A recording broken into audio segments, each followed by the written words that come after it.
আজি আমি এই পাৰ্টিত আলোচনা কৰিম ষ্টেট লেজিসলেচাৰ আৰু ইয়াৰ আগৰ পাৰ্টকেইটা চাবলৈ হ'লে প্লেলিষ্টত গৈ চাব পাৰিব। ইণ্ডিয়ান পলিটি বুলি আছে আৰু this is the very important class for upcoming examinations like prelims examination, APSC prelims examination and other government exam related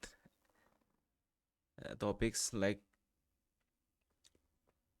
it is basically like the short notes of the Indian polity. So ইয়াৰ আগৰ পাৰ্টকেইটা চাবলৈ হ'লে প্লেলিষ্টত গৈ চাব পাৰিব আৰু আপোনালোকে যদি প্ৰিলিমছৰ বাবে এটা PDF কোৰ্চ ল'ব বিচাৰিছে, পৰীক্ষা কাৰণে সকলোৱে পঢ়ে, বছৰ ধৰি পঢ়ে, কিন্তু পৰীক্ষা ক্লিয়াৰ কৰিবলৈ হ'লে আপোনালোকে স্মাৰ্ট প্ৰিপাৰেশ্যন কৰিব লাগিব আৰু সেইবাবে স্মাৰ্ট প্ৰিপাৰেশ্যনৰ বাবে APSC প্ৰিলিমছৰ smart notes, current affairs plus NCERT যিমানখিনি নোটছ মানে ইম্পৰ্টেণ্ট হয় পৰীক্ষাৰ বাবে গোটেইখিনি মানে এই PDF কোৰ্চত প্ৰভাইড কৰা আছে। ₹499 আপোনালোকে গৈ এতিয়া ৱেবছাইটৰ পৰা কিনিব পাৰিব আৰু লিমিটেড অফাৰ্ছ আছে আৰু কেইদিনমান পিছতে এইটো দামটো বঢ়াই দিয়া হ'ব। ঠিক আছে, তো আপোনালোকে যিমানখিনি আপোনালোকৰ ইম্পৰ্টেণ্ট পৰীক্ষাৰ বাবে গোটেইখিনি নোটছ PDF আৰু স্মাৰ্ট নোটছ হয়, যোনখিনি মানে আচলতে পত্ৰপাৰাজবোৰে ৰিভিল নকৰে, কাকো নিদিয়ে, সেই বস্তুখিনি লৈ অনা হৈছে ইয়াত। আৰু বাকী কোচিং চেণ্টাৰৰ পৰা আপোনালোকৰ বহুত ডাঙৰ এটা কম্প্ৰিহেনচিভ এটা ডাঙৰ এক্সটেনচিভ এটা কোৰ্চ যিটো ফাউণ্ডেশ্যন কোৰ্চ যিটো, কিন্তু ফাউণ্ডেশ্যন কোৰ্চ কৰিব লাগিব আপুনি জাষ্ট এটা বেছিক আইডিয়াৰ কাৰণে, যদি একো নাই পঢ়া নাজানে, কিন্তু আজিকালি সকলোৱে জানে বেছিক আইডিয়াটো কি হয়, কেনেকৈ পঢ়িব লাগে। বাট এক্সামটো ক্লিয়াৰ কৰিবলৈ হ'লে আপোনালোকে স্মাৰ্ট প্ৰিপাৰেশ্যন আৰু স্মাৰ্ট নোটছ লাগিবই। Without smart notes and smart preparation you can't get rid of this examination, you can't qualify this examination. Okay, so আজি some state legislature and this PDF, this book is also a part of the smart preparation smart notes. ঠিক আছে, এইটো গোটেই M Lakshmikanta যিমান ডাঙৰ book, সেই বুকখন কনচাইজ কৰি কিনে সৰু কৰি কিনে এই কি কৰা হৈছে, এই নোটছখিনি তৈয়াৰ কৰা হৈছে। তো আজি চাই লওঁ ষ্টেট লেজিসলেচাৰ আগৰখিনি পাবলৈ আপোনালোকে প্লেলিষ্টত গৈ চাব পাৰিব। তো প্ৰেজেণ্টলি 28 ষ্টেট আৰু 8 ইউনিয়ন টেৰিটৰী আছে। ঠিক আছে, 28খন ষ্টেট আৰু 8খন ইউনিয়ন টেৰিটৰী। তাৰ ভিতৰত দ্য অনলি 6 ষ্টেটছ হেভ বাইকেমেৰিয়েল লেজিসলেচাৰ, কিন্তু তাৰে মাজত অকল কেইখনৰ আছে, 6খনৰ বাইকেমেৰিয়েল লেজিসলেচাৰ আছে। বাইকেমেৰিয়েল লেজিসলেচাৰ মানে কি, ইন দ্য চিম্পল চেন্স, যেনেকৈ কি থাকে ইউনিয়নত কি দুটা বস্তু থাকে, এটা হ'ল লোকসভা এণ্ড ৰাজ্যসভা। তেনেকৈ ষ্টেটৰ ক্ষেত্ৰত কি থাকে, এটা লেজিসলেটিভ এছেম্বলি থাকে হয়নে, আৰু এটা থাকে লেজিসলেটিভ কাউন্সিল। তো এই লেজিসলেটিভ কাউন্সিলটো চবতে নাথাকে, অকল 6খনতহে আছে। মানে আমাৰ অসমত যদি চবতে, অসমত লেজিসলেটিভ কাউন্সিল নাই, 6খন ৰাজ্যত আছে। 6খন ৰাজ্যখন কি কি আছে, সেইখন হৈ গৈছে অন্ধ্ৰপ্ৰদেশ, তেলেংগানা, কৰ্ণাটকা, মহাৰাষ্ট্ৰ, উত্তৰ প্ৰদেশ এণ্ড বিহাৰ।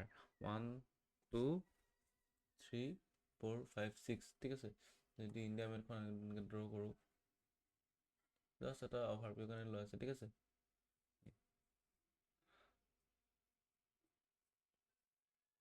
উত্তৰ প্ৰদেশ UP ইয়াত আছে,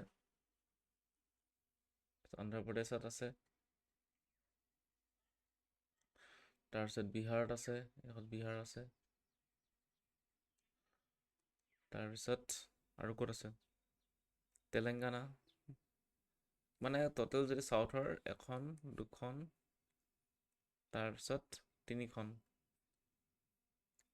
তাৰপিছত কৰ্ণাটকা 1 2 3, তাৰপিছত মহাৰাষ্ট্ৰ, উত্তৰ প্ৰদেশ আৰু বিহাৰ।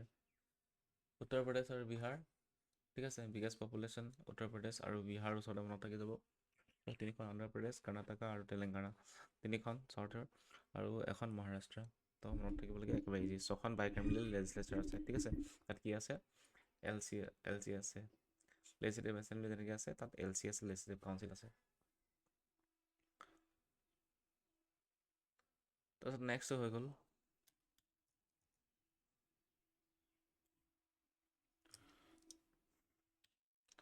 তাৰপিছত article 169, the constitution provides for abolition or creation of the legislative council in the states. If legislative assembly of the concerned state passes a resolution to do that effect. যদি article 169 লিখা আছে যে কনষ্টিটিউশ্যনে ক্ৰিয়েশ্যন কৰিব নহ'লে এভলিউশ্যন কৰিবলৈ L C মানে order দিছে, কিন্তু সেইটো মানে এখন ৰিজলিউশ্যন পাছ কৰিব লাগিব লেজিছলেটিভ এছেম্বলিসমূহে, তেতিয়াহে সেই ষ্টেটখনত লেজিছলেটিভ কাউঞ্চিলটো ফৰ্ম কৰিব পাৰিব নহ'লে এবলিছ কৰিব পাৰিব। তো such a specific resolution must pass by the state assembly by a special majority, আৰু সেয়া ষ্টেট এছেম্বলি লেজিছলেটিভ এছেম্বলিৰ দ্বাৰা এখন স্পেচিয়েল মেজৰিটিৰ সহায়ত পাছ কৰিব লাগিব, তেতিয়া লেজিছলেটিভ কাউঞ্চিল বনিব। A majority is the total member of the assembly and majority of not less than 2/3 of the members of the assembly present and voting. এইটোৱে the majority of the total membership of the assembly, ঠিক আছে। ইয়াত কি হ'ব লাগিব, total a majority of the total membership of the total যিমান member আছে তাৰ মেজৰিটি থাকিব লাগিব, and majority of not less than 2/3 the members of the assembly present and voting, মানে যদি 2/3 মেম্বাৰ প্ৰেজেণ্ট থাকিব লাগিব, ঠিক আছে, এণ্ড ভোটিং কৰিব লাগিব, আৰু তাত মানে মেজৰিটি পাব লাগিব। তো সেইটোৱে কথা। তাৰপিছত এইটো হৈছে স্পেচিয়েল মেজৰিটি। তাৰপিছত কম্পজিশ্যন অফ দ্য এছেম্বলি, এতিয়া কম্পজিশ্যন অফ টু হাউচেছ কেনেকুৱা হয় চাই ন, কম্পজিশ্যন অফ দ্য এছেম্বলি যেনেকৈ আমি অথনি কি চালোঁ, LS RS চালোঁ, একেই ছেমেই হ'ব এইটো। তো legislative assembly consist of the representative directly elected by the people on the basis of the universal adult choice. যেনেকৈ আমাৰ ভোটিং হয়, আমি MLA ইলেকশ্যনত যোনটো ভোট দিওঁ, তেনেকৈ এইটো গম পাইছে চবেই যে MLA ইলেকশ্যনৰ লেজিছলেটিভ এছেম্বলি মেম্বাৰছসমূহ ইলেক্ট কৰা হয়, ঠিক আছে। তাৰপিছত হৈ গৈছে the maximum strength is fixed 500 and minimum strength is 660, and in case of the Arunachal Pradesh, Sikkim and Goa, the minimum number is fixed at 30. তো maximum 500 হ'ব পাৰিব, minimum কিমান হ'ব 60 হ'ব পাৰিব। কিন্তু অৰুণাচল, ছিকিম আৰু গোৱা যিহেতু পপুলেশ্যন বহুত কম, গতিকে এই তিনিখন ষ্টেটৰ ক্ষেত্ৰত 30 চিট মানে ফিক্সড হৈ আছে। তাৰপিছত হৈ গ'ল দ্য গভৰ্ণৰ কেন নমিনেট,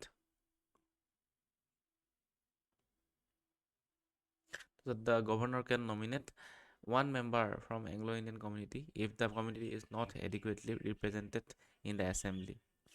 আৰু গভৰ্ণৰে এই লেজিছলেটিভ এছেম্বলিত এটা এংলো ইণ্ডিয়ান মেম্বাৰ কি কৰিব পাৰিব, নমিনেট কৰিব পাৰিব যদি কোনো নাই তেনেকুৱা মেম্বাৰ, ঠিক আছে। আৰু সেইটো under 95th amendment of 2009, this is the last until 2020, আৰু এইটো 2020 চনলৈকে চলিলে, এতিয়া এইটো প্ৰভিজন নাই, ঠিক আছে। এইটো 2020 চনতে খতম হৈ গ'ল এংলো ইণ্ডিয়ান এড কৰিব পৰাটো। তাৰপিছত the constitution provides for reservation of seats for schedule caste and schedule tribes in assembly of each state on the basis of the population ratios. এখন ষ্টেটত যিমানখিনি পপুলেশ্যন থাকিব ST আৰু SC, তাৰ সেইটো ৰেচিঅ'ত কি কৰিব, চিডিউল কাষ্ট আৰু চিডিউল ট্ৰাইবৰ বাবে চিট ৰিজাৰ্ভেশ্যন থাকিব, ঠিক আছে, লেজিছলেটিভ এছেম্বলিত। তো সেইটোৱে। তো এতিয়া আমি চাই লওঁ duration of the assembly. Duration of the assembly কি, it is normal term of 5 years, 5 years থাকিব from the date of the first meeting after the general election. General election June তাৰিখে হ'ব, তাৰ প্ৰথম, ঠিক আছে, it is normal term 5 years from the date of the first meeting after the general election. General ইলেকশ্যনৰ পিছত যোনটো প্ৰথম মিটিং হ'ব তাৰ পৰা 5 বছৰ থাকিব। However the governor is authorize to dissolve the assembly at any time, আৰু গভৰ্ণৰে কি কৰিব পাৰিব, সেই লেজিছলেটিভ এছেম্বলিটো ডিজলভ কৰিব পাৰিব at any time, and that is even before the completion of the 5 বছৰ আগতেই ডিজলভ কৰিব পাৰিব গভৰ্ণমেণ্টে, কিন্তু তাৰো কিছুমান কণ্ডিশ্যন আছে। Term of the assembly can be extend during the period of the national emergency by a law' of the parliament for 1 year at time. যদি কেনেবাকৈ নেশ্যনেল ইমাৰ্জেঞ্চি হয় সেইটো তেতিয়াহ'লে 1 বছৰলৈকে এক্সটেণ্ড কৰিব পাৰিব। The term of the assembly can be extended, যোনটো assembly term 5 years হয় সেইটো এক্সটেণ্ড কৰি কিনি 1 বছৰ মানে 6 বছৰ কৰি দিব পাৰিব যদি কেনেবাকৈ সেই সময়ত নেশ্যনেল ইমাৰ্জেঞ্চি চলি থাকে, আৰু সেইটো বাই দ্য ল' অফ পাৰ্লিয়ামেণ্টেহে কৰিব পাৰিব, ঠিক আছে। মানে এনেই কৰোঁ বুলি কৈ দিব নোৱাৰে, যোনটো হয় ডাইৰেক্ট পাৰ্লিয়ামেণ্টেৰী ল' দ্বাৰাই হ'ব। স্পীকাৰ অফ দ্য এছেম্বলি যোনজন স্পীকাৰজনৰ কথা কোৱা হৈছে। The speaker is elected by the assembly itself from the amongst its members. সেইটোৱে যেনেকৈ LS-ত কি হয়, তাৰ মেম্বাৰসমূহৰ পৰা এজন কি বচা হয়, এজন স্পীকাৰ বচা হয়, হয় নাই? তো তেনেকৈ লেজিছলেটিভ এছেম্বলিৰ কাৰণেও ইয়াৰ মাজৰ পৰাই এজন লেজিছলেটিভ এছেম্বলি মেম্বাৰ এজনে গৈ কিনি স্পীকাৰ হ'বগৈ। তাৰপিছত remains its office during life of the assembly. Speaker of the legislative assembly shall vacate office if he ceases to member of the assembly. কেনেবাকৈ যদি তেখেতে মেম্বাৰ নহয়, তেতিয়াহ'লে তেখেতৰ স্পীকাৰ যোনটো চিপ সেইটো গুচি যাব, তেখেত MLA হ'বই লাগিব। মানে remains the office during the life of the assembly.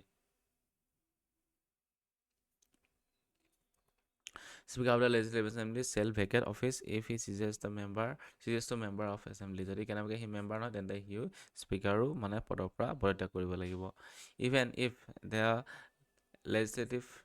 State legislative assembly dissolve, speaker remains in office until next speaker resumes the office. যদি কেনেবাকৈ কিবা কাৰণত যোনটো মানে লেজিছলেটিভ এছেম্বলি যোনটো ডিজলভ হৈ যায়, ঠিক আছে, তো স্পীকাৰজন থাকিব, ঠিক আছে, যেতিয়ালৈকে নেক্সট স্পীকাৰে আকৌ ৰিজিউম নকৰে সেই অফিচটো। He was remove by resolution passed by a majority of all the then members of the assembly. Such a resolution can be moved only after giving 4-day advance notice. আৰু তেখেতে remove কৰিবলৈ হ'লে কি কৰিব লাগিব, 14 দিনা এখন নটিচ আগতীয়াকৈ দিব লাগিব। তাৰপিছত তাত থকা যিমানখিনি লেজিছলেটিভ এছেম্বলি মেম্বাৰ আছে গোটেইখিনিয়ে মেজৰিটিৰ সহায়ত তেখেতক ৰিমুভ কৰিব পাৰিব, আৰু সেইটো 14 days আগতে সেই ৰিজলিউশ্যনখনৰ নটিচ দিব লাগিব স্পীকাৰৰ বাবে। He does not vote in the first instance but he can exercise casting vote in the case of a tie. তেখেতে কিবা এখন বিল হওক, কিবা ডিছপিউট হওক, যদি যেতিয়া ভোট হ'ব, ভোট অন ডিমাণ্ড হ'ব, সেই ভোট অন ডিমাণ্ডত যদি কেনেবাকৈ টাই হৈ যায়, তো সেই টাই ব্ৰেকাৰ ভোটটো কোনে দিব, স্পীকাৰজনে দিব, নহ'লে তেখেতে ভোট দিব নোৱাৰে। বাছ সেইটোৱে। লেজিছলেটিভ এছেম্বলি স্পীকাৰজন যোনটো LS-ৰ যোনটো স্পীকাৰ, লোকসভাৰ স্পীকাৰ ছেইম হয়, ঠিক আছে। তাৰপিছত এতিয়া আমি চাই লওঁ deputy speaker of the assembly, এইটো একেই হ'ব, ঠিক আছে। Deputy Speaker is also elected by the Assembly itself from its own members. তো ডেপুটি স্পীকাৰো ইয়াৰ নিজৰ মেম্বাৰৰ এজনেই হ'ব, আৰু তেখেতক কি কৰা হ'ব, ইলেক্ট কৰা হ'ব। তাৰপিছত he was remove by resolution passed by the majority of all 10 members of the assembly. Such a resolution can be move only after giving. এইটো ছেইম, স্পীকাৰ যেনেকৈ ৰিমুভ কৰিব পাৰে, তেখেতকো একেই ছেইম ৱাইজ ৰিমুভ কৰিব পাৰিব। 14 days আগতীয়াকৈ notice দিব লাগিব, আৰু সেইটো তেতিয়া সেই সময়ৰ 10 মেম্বাৰ্ছ মানে কি ক'লে গ'ল, অল 10 মেম্বাৰ আছে, সেই সময়ত যোনটো প্ৰেজেণ্ট মেম্বাৰ আছে, সেই মেম্বাৰখিনি তেওঁলোকে এখন স্পেচিয়েল ৰিজলিউশ্যন পাছ কৰি কিনি তেওঁক ৰিমুভ কৰিব পাৰিব।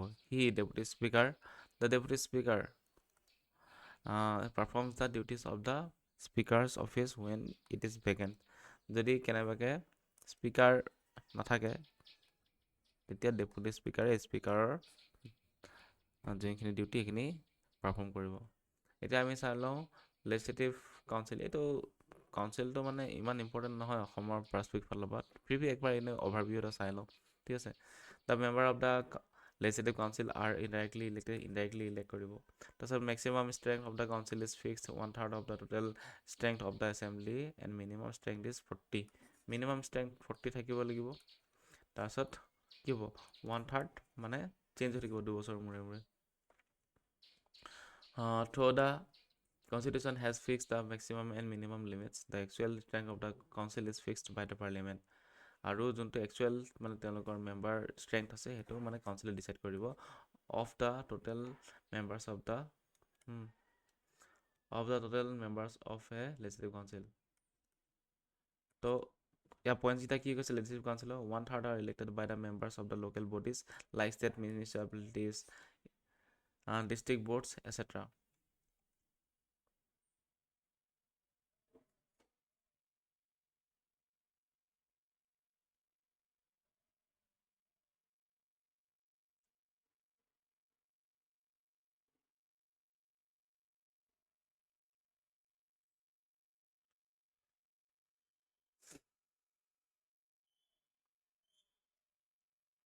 ইয়াত যোনটো 1/3 কথা কৈছিলে সেই 1/3 কি আছিলে টোটেল যিমান লেজিসলেটিভ এছেম্বলি ধৰ অসমত কিমান আছে 126 আছে এই 126/3 ইয়াৰ যিমানটো থাকিব এমাউণ্টটো ইমানটোহে লেজিসলেটিভ কাউন্সিল থাকিব কিন্তু অসমত লেজিসলেটিভ কাউন্সিল নাই তো এইটো কথা কোৱা আছিলে ঠিক আছে তো the maximum strength of a council is fixed 1/3 of the total strength of the assembly and minimum strength is 40 আৰু minimum strength কিমান আছে 40 ইমানত মিনিমামটো থাকিব লাগিব ইমানটো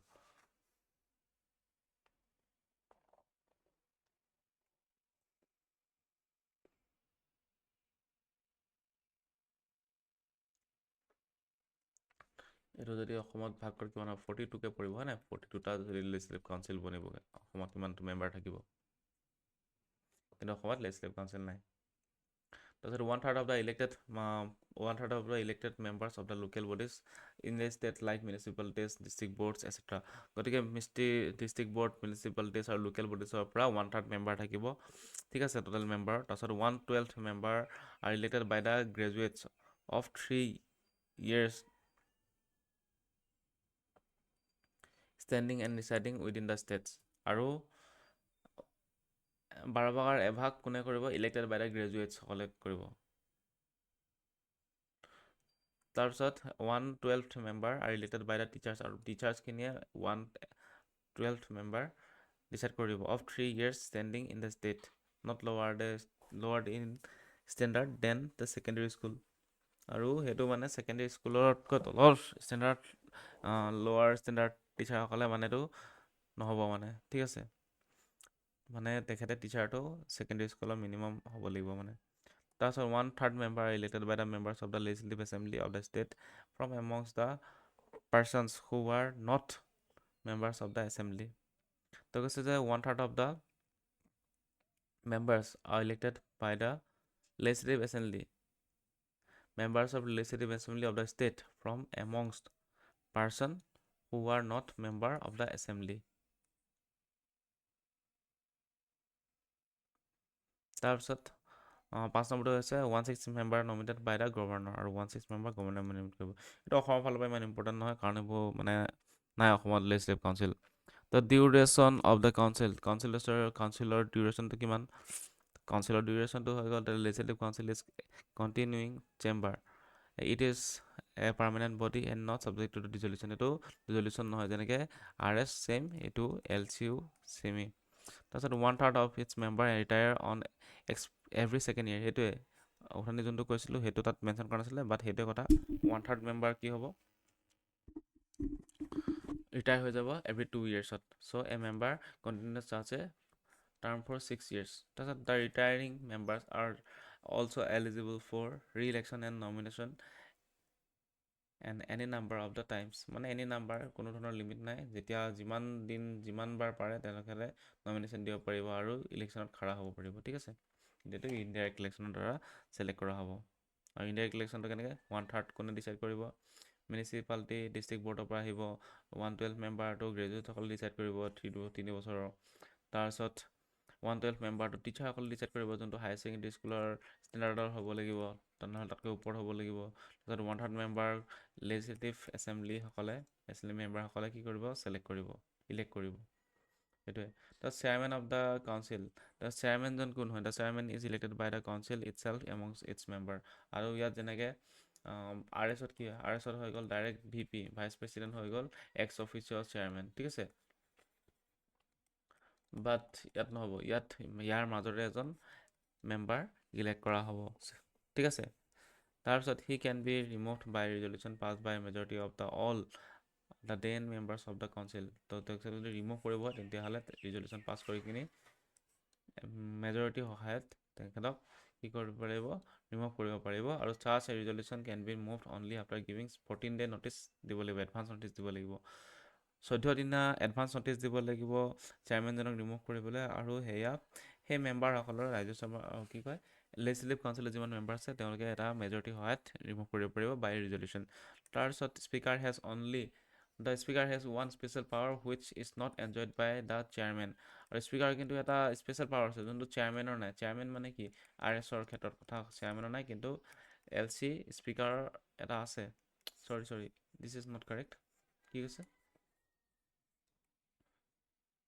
অঁ speaker has one special power which এইটো জইণ্ট চিটিং কথা কৈছে নহ'লে মানিবলৈ কথা ঠিক আছে স্পীকাৰ মানে এই লেজিছলেটিভ এছেম্বলিৰ স্পীকাৰ কথা কোৱা হৈছে ঠিক আছে তো legislative assembly speaker has one special power which enjoyed by the which not enjoyed by the chairman চেয়াৰমেনৰ মানে সেই পাৱাৰটো নাই কি power the speaker decides whether the bill is a money bill or not and his decision is question is final সেইটোৱে দ্য স্পীকাৰজনে কি কৰিব পাৰে মানি বিল হয়নে নহয় এইটো ডিচাইড কৰিব পাৰে আৰু তেখেতে যোনটো ডিচাইড কৰিব সেইটোৱে ফাইনেল হ'ব তাত কোনো মাত মাতিবলৈ অধিকাৰ নাই এল চিৰ সেইটোৱে কথা ডেপুটি চেয়াৰমেন অফ কাউন্সিল এতিয়া ডেপুটি যেনেকৈ স্পীকাৰ ডেপুটি চেয়াৰমেনো আছে deputy chairman is also' elected by the council itself from its among its members তো ইয়াৰ মাজৰে এল চিৰ যিমান মেম্বাৰ আছে তাৰ মাজৰ পৰা এজন ডেপুটি চেয়াৰমেন ইলেক্ট কৰা হ'ব ত' he was remove by the resolution pass by same resolution pass কৰিব লাগিব 14 দিনীয়া এডভান্স ন'টিছ দিব লাগিব আৰু charge resolution move only after giving 40 days notice আৰু সেই সময়ৰ গোটেই মেম্বাৰখিনিয়ে মিলি কিনি কি কৰে বোলে মেজৰিটিৰ সহায়ত ভোটিং কৰি তেওঁ ৰিজলিউশ্যন পাছ কৰি কিনি এই ডেপুটি চেয়াৰমেনে ৰিমুভ কৰিব পাৰিব আৰু এটা the deputy chairman performs duties of the chairman office when he is vacant যেতিয়া চেয়াৰমেন নাথাকে তেতিয়া এই ডেপুটি চেয়াৰমেনে তেখেতৰ যোনখিনি ডিউটি পালন কৰিব আৰু he also' act as a chairman when the latter absent from the sitting of the council আৰু সি তেতিয়াও এক কৰিব তেতিয়াও পাৰফৰ্ম কৰিব চেয়াৰমেন হিচাপে when the latter absent cheating of the council তেতিয়া আমি চাই লওঁ পাৰ্লিয়ামেণ্টাৰী কমিটি